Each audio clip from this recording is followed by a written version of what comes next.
elections on behalf of the Australian Parliament in Surabaya. And watching in the couple of weeks of that formal election campaign, as all the parties paraded by, I won't name them in case I offend anyone here, but it was this great and visual celebration of the Indonesian democracy. And given that there had been some pause prior to that, the fact that those elections and each subsequent election has been conducted so effectively is again a tribute to the way in which the Indonesian people celebrate the freedoms which they have. As we turn to the future, I think there is something new which is now happening for us both. If you look at what has been our preoccupation in Canberra and Jakarta since the 40s, it is often, not always, but often been about how we deal with each other. I really like the analogy about Tom and Jerry, by the way. Tom and Jerry are now getting on pretty well, and they will. But you know, here's the different thing. And it started in the 80s when we began fashioning regional organisations which would embrace all of our friends and partners across Southeast Asia and beyond.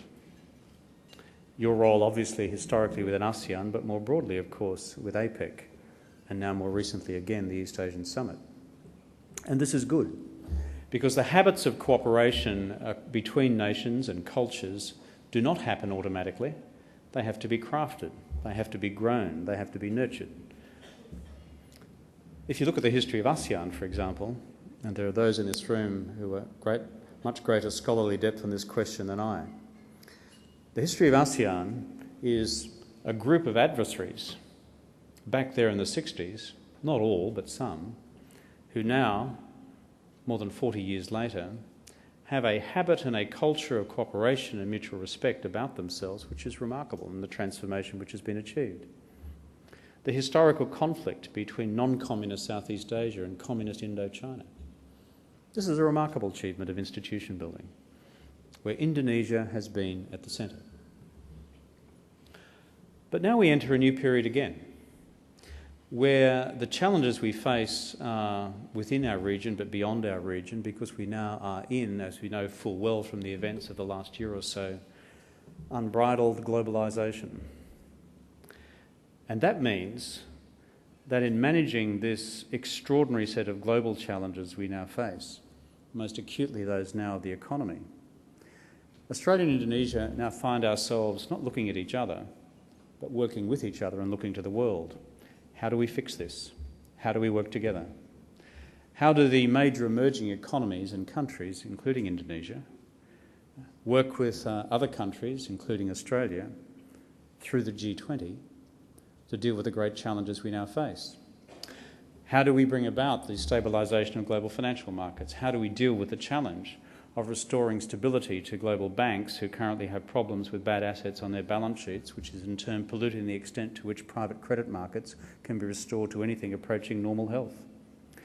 How do we, in the meantime, achieve sufficient levels of fiscal stimulus within our economies to provide a level of economic growth and jobs and performance in our economies so that our peoples are not subject to the full wrath and full impact of this crisis, which is not of their making? How do we design the rules for the financial order of the future? What should be the future role of the International Monetary Fund? What Indonesia and Australia are now doing as a developed and a developing country, and through my good friendship and relationship with President Yudhoyono, is now we are working together on the problems of the world. That is the new thing that we are doing. Not just looking at each other and working out whether we like each other or not. That's the past. I think we've worked out that we do. It's not just building the institutions of our region. There's a lot of work still there to do. And we have proposals which we're discussing on that front as well. But I believe there is now a much bigger and broader mandate.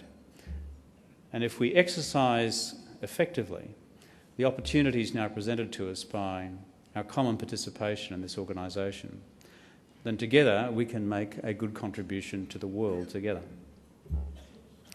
There's a funny thing that happens at that point.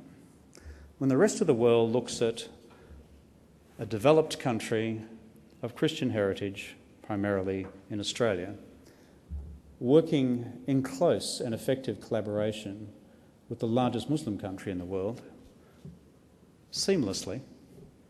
This actually has a very powerful message to those beyond our region. And I think that's something we should bear in mind as well. The challenge we face as modern democracies and economies in 2009 are virtually unprecedented in the century which has passed. This will test all of our mettle. It'll test the calibre of our officials, it will test the content of our policy, it'll test our ability to cooperate internationally on dealing with the great challenges we now face. But I am confident that we together, with our friends and partners across the world, can determine and execute a strategy which will see us through. It will not be easy. The challenges that we will face at the upcoming London summit of the G20 will be great indeed.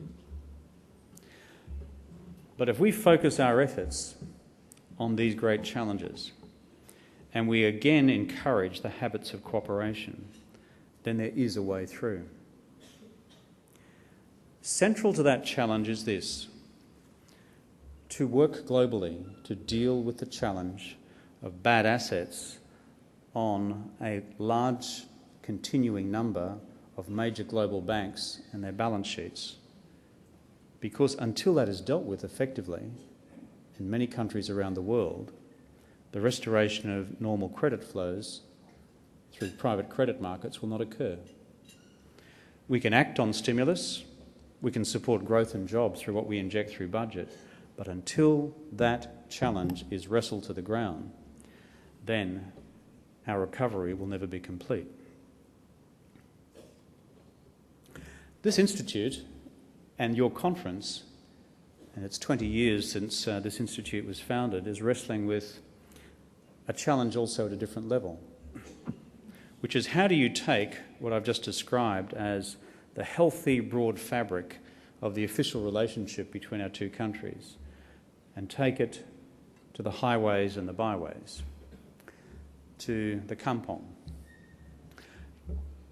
And how do we, in Indonesia and in Australia, make sure that as we embark upon what will be the century of the Asia Pacific, that this is not just a relationship which is constructed between officials and nurtured through official circles, but in fact is much broader, deeper, and based in our common peoples. I believe there is a great spirit of goodwill across our peoples towards one another, as reflected in their responses most recently to natural disasters. But there is more to be done. And part of the pathway to doing more is looking again at how we do better these great challenges of language, of culture and religion. Australia needs to do better, a lot better, in our level of Indonesian language study, in the development of Indonesian studies within our universities and our schools, and our understanding of the enormous complexity that is Indonesian Islam. And what we have as a vision for Australia, as the government of the country, is this: to create in this country, Australia, the most Asia-literate country in the West. A country which, as Geraldine said before, regards the languages and cultures of this wider region as not foreign but familiar. That we understand intimately the cultures and high cultures of this great region, including those which are contained within modern Indonesia. So we have a challenge, and that is to do better than we have, and we intend to rise to that challenge. One of the proposals the President of Indonesia and I have agreed on is in the area of faith and belief.